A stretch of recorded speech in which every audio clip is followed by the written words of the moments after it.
guys, and welcome to another episode of my channel. This time I had an idea of making a video on Seikos. Well, Seikos again. As you may know, I pretty much consider myself a Seikopath, which is a Seiko enthusiast, but I don't see myself as a Seiko fanboy, because in my opinion, fanboys or fangirls, as you will, always consider their brand as the best, even though there are actually points of criticism. And I see several points of criticism, bad points regarding Seiko and the quality of its watches. And I just want to give you my thoughts on my latest almost buy. I returned the watch. I've bought the Seiko SRPE 03 or is it 05? It's the grenade style turtle watch with this waffle pattern on the dial. It's a nice piece. It's quite versatile, and I think it gives you a Willard as a bargain. It has sapphire crystal, ceramic bezel, nice overall design as a turtle, and actually a watch I wanted to add to my collection for over 2 years almost. And during this time, I think I had three Seiko turtles: the Great White, which you can see on the channel, the other King Turtle with the blue bezel and blue dial and also Save the Ocean theme, and the Blue Lagoon limited edition. In the end, I returned the Grenade turtle. Why? Because there were quality control issues again. And at a price point, a retail price around 600 euros and street price for around 450 euros, I expect no quality control issues, at least on the dial when they're so obvious. So my point is, I really like Seiko as a brand, and all of you know misalignment is probably like a sign that it's an original Seiko and no fake. And if I buy, let's say, the Seiko SKX, which is discontinued, but when you've bought it new and there was some kind of misalignment, for example, on the 9 o'clock or 6 o'clock marker, I was pretty lucky. This only slightly misaligned. And also sometimes with the bezel, and here I was again lucky. I had 3 SKXs before, only slight misalignment. I'm okay with it. You know, if you pay under 300 euros, sometimes almost under 200 euros, you get an automatic, everything in-house. I wouldn't really complain.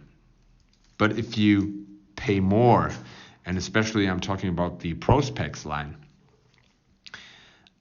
I want to have something without misalignment. Here I've paid roughly above 400 euros, and the official retail price I think is 550 euros, and you see slight misalignment on this Arctic Save the Antarctica or Save the Ocean line on the 12 o'clock marker. The rest is okay. The bezel action and the alignment is also okay. This is almost like close, like the borderline. It's okay with this model, but if you have more misalignments, it's for over 400 euros is simply too much, because you can get micro brands and stuff, and no, they're not in-house and so on. But if you spend this kind of money, you want to have something aligned. And this is a point of criticism, and we all have to be honest that there it is, this problem. And I hope that new watch guys out there watch this video and are aware that you have sometimes it's just good or bad luck what kind of quality you get with Seiko. Which brings me again actually to another Prospex model, which is probably, in my opinion, the best one quality-wise. It's the Seiko Sumo line. And I had 2 Sumos before, twice the Blumo. I told you I'm a Seikopath, and I haven't had any alignment issues whatsoever. This is pretty much dead centered. The bezel is perfect, the alignment on the 12 o'clock marker, so I can't complain. So if you're looking for a sub 1,000 euro, $1,000 watch, you want a diver, you want quality, something a little bit bigger and with nice design, nice brushing, nice polishing, go for the Sumo. It's somehow more or less a hidden gem within the Seiko prospect range, I think, because the other divers you get there are over €1,000, $1,000 retail price. You also only get the 6R35 movement, which is in here, and you get aluminium bezel, sapphire crystal, just the same specs for more money. I wouldn't pay that kind of money for a Prospex model. And then you have the Presage line, and I must admit that I'm really impressed by the quality control of these little watches. And I've went for the Ginza limited edition. You get a signed crown. In this case, it's the mineral, the crystal, the proprietary Heartlix crystal by Seiko, but I haven't had any issues so far. But if you look at the dial, everything is aligned. Haven't had a problem with it. So far, and also got the new GMT line in my hands, and I was impressed by the quality control because I couldn't find any issues. So probably if you don't want to spend a lot of money, if you want a dressier kind of piece, look at the Seiko Presage line. And now let's get to the big boy on the table, the Seiko Marine Master. And yeah, what can I say about this watch? I simply love it. And so far, I haven't really experienced any quality control issues if it comes to the dial or the alignment.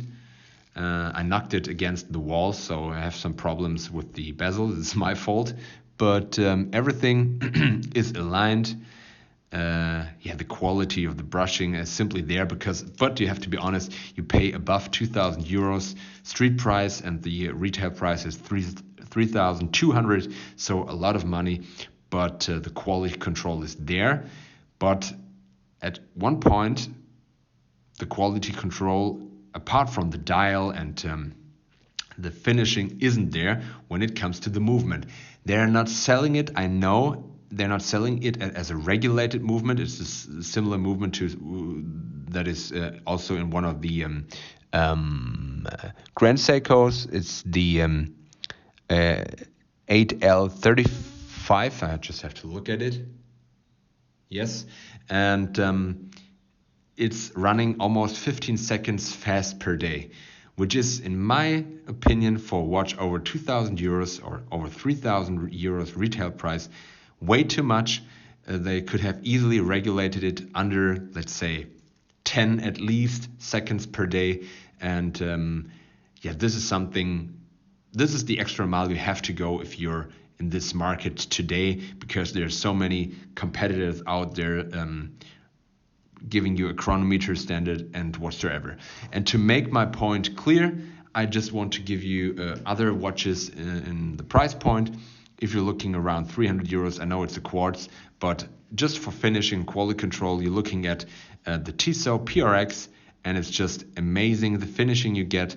Quality control, haven't had any issues with this model. Everything's centered, everything's perfect. Look at it, Seiko. I know it's a quartz, I know, but still look at it.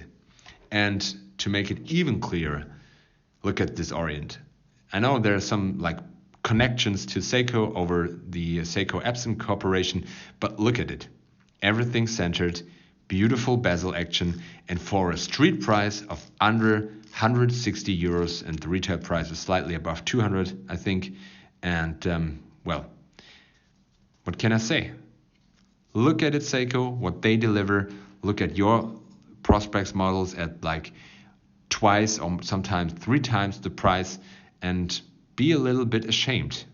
This is what you expect if you spend a lot of money. It depends on what your income is. If you spend a lot of money on watches, you want something nice. And also to get to the over €1,000 range, look at the Zin. I know not in-house. The Zin watches get their movements from ETA or Sellita, and not everything is produced in-house. But the quality control is simply there. Haven't seen a Zin with alignment issues or something like that. And there are Seiko watches that are competitors also in the Prospex line, and I don't think you get the same amount of quality control. So Seiko, there is room of improvement. This is simply the point I wanted to make out in this video, and I hope especially beginners get an impression what to look for when you're buying a Seiko or simply a diver or new watch. Thank you very much for watching, and see you on the next one.